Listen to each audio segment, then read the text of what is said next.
নমস্কাৰ পুনৰ আহিছো খবৰৰ মাজলৈ বিভিন্ন জাতি জনগোষ্ঠীৰ সমন্বয়স্থলী বৈঠালাংছুৰ পূব বৰপথাৰত 4 দিনীয়া কাৰ্যসূচীৰে অনুষ্ঠিত হৈছে শ্ৰীমদ ভাগৱত পাঠ আৰু ব্যাখ্যা অনুষ্ঠান কাৰ্যসূচীৰ প্ৰথম দিনা বন্তি প্ৰজ্বলন প্ৰাতঃ প্ৰসংগ সম্পন্ন কৰাৰ উপৰি বিশিষ্ট সমাজ সেৱক হৰি নাৰায়ণ দেৱনাথে ধৰ্মধ্বজা উত্তোলন কৰি মূল কাৰ্যসূচীৰ শুভাৰম্ভণি কৰে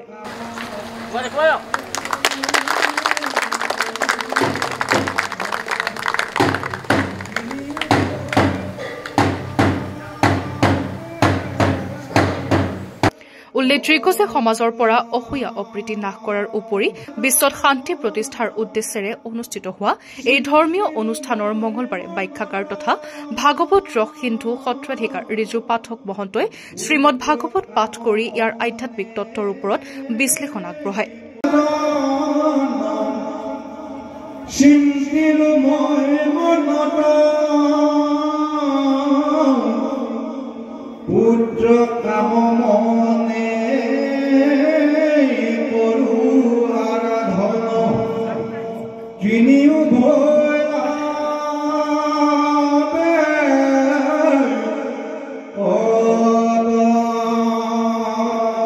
নিশালৈ অব্যাহত থকা ভাগৱত ব্যাখ্যাত অঞ্চলৰ বহু জাতি জনগোষ্ঠীৰ ধৰ্মপ্ৰাণ ভকত বৈষ্ণৱে অংশগ্ৰহণ কৰে উল্লেখযোগ্য যে এই ধৰ্মীয় অনুষ্ঠানৰ বিভিন্ন কাৰ্যসূচীৰ লগতে প্ৰাতঃ প্ৰসংগ খোল প্ৰসংগ গুণমালা কীৰ্তন আৰু দিহানাম অনুষ্ঠিত কৰা হৈছে বহুত শিকিব সংস্কাৰমুখী হ'ব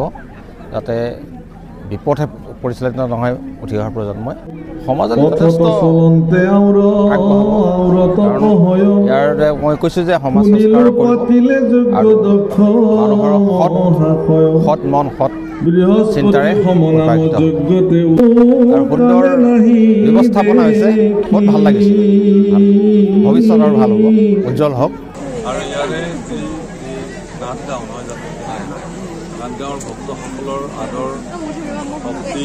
সঁচাকৈ বহুত ভাল লগা আৰু এটা খুব শান্তিপূৰ্ণ শৃংখলাবদ্ধ অনুষ্ঠান ভাগৱতৰ এনে অনুষ্ঠান